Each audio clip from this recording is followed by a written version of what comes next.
Since 2003, Jamaican nationals have needed a visitor's visa when travelling to the UK.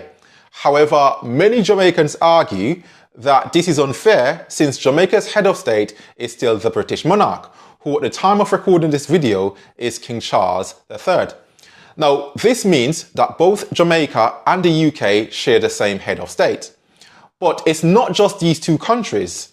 Charles III is also the head of state for 13 other independent nations, including Australia, Canada, New Zealand, and Caribbean countries like the Bahamas, Antigua and Barbuda, and St. Lucia. These 15 countries are known as Commonwealth realms, which is different from the wider Commonwealth of Nations, which includes countries like India, Pakistan, Sri Lanka, Nigeria, and so on. So within the broader Commonwealth, there is a unique subset of 15 countries that still has the British monarch as their head of state. Now, out of all of the 14 other countries, Jamaica is the only one where citizens are required to get a visa to visit the United Kingdom, even though all 14 share the same constitutional relationship with the UK, all retaining the monarch. Jamaica alone faces this barrier. So, how is it that two countries ruled by the same person, but one country can impose restrictions like this on the other country? And more importantly, many people often ask, is Jamaica truly independent if the British monarch is still the head of state? Now, the short answer to that question is yes. Jamaica is an independent state. It has its own laws, its own constitution, and it elects its own government. Independence for Jamaica, achieved in 1962, meant that the government of the United Kingdom no longer had any authority over Jamaican affairs. Now, it's important to understand that the British Crown and the British government are two separate entities. When independence was achieved in 1962, Jamaica removed the British government from its affairs, but it chose to keep the British Crown. Now, this is a relationship that Jamaica, as an independent country, can choose to maintain or remove at any time, which is something that Jamaica is looking at right now for its constitutional reform process. But before independence, Jamaica was considered to be a part of the British state. Now, at that time, the passports issued to Jamaicans were classified as British passports. However, upon independence, Jamaica became its own state, separate and distinct from the United Kingdom, and began to issue its own passports starting in 1962. Now, while Jamaica and the UK became two separate states, the travel relationship didn't change overnight.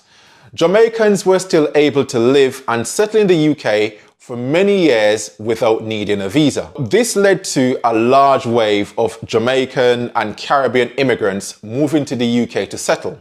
That period is now what we refer to as the Windrush era. Strict enforcement restricting the rights of Caribbean nationals settling in the UK didn't happen until after the passing of the British Nationality Act. This act established who had the right of abode in the UK.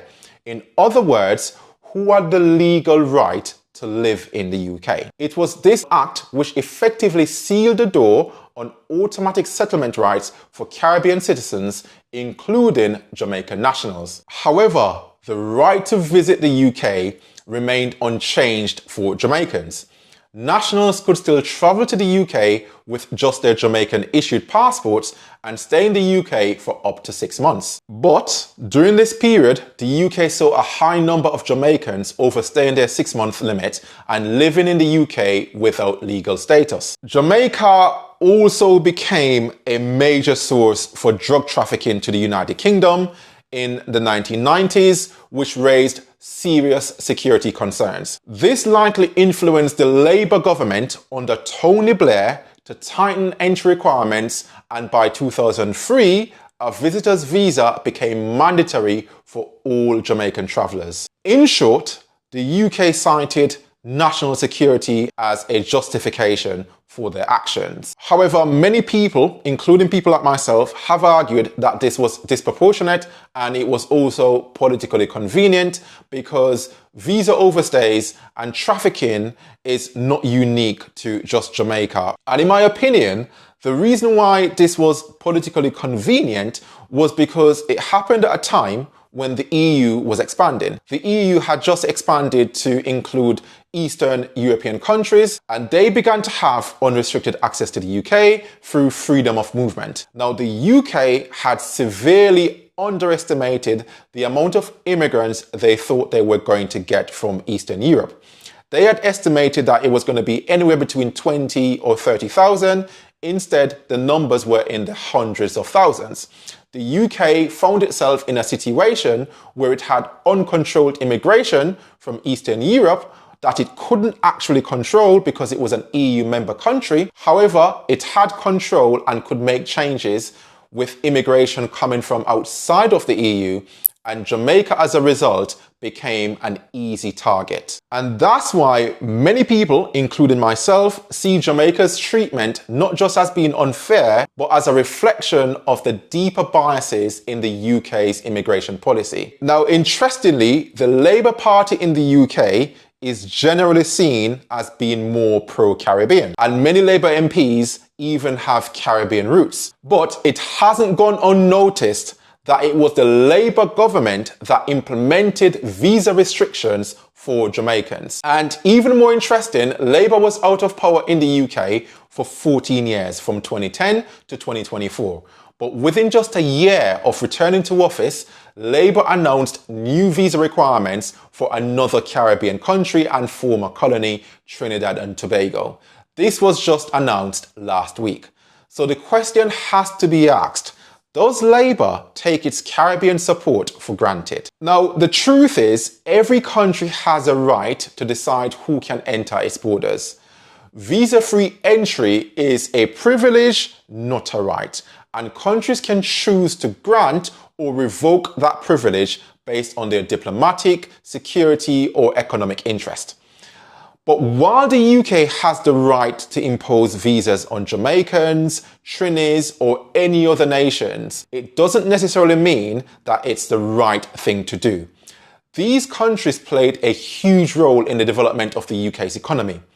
For over 300 years, Britain profited from slavery in places like Jamaica, building its empire off the backs of enslaved Africans and their descendants. And when slavery ended, it wasn't the enslaved people or their descendants who were compensated.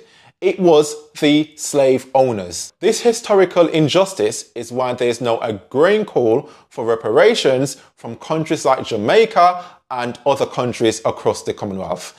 Now, this stain of slavery has left a lasting impact on these nations, which continues to shape their socio-economic challenges to this day.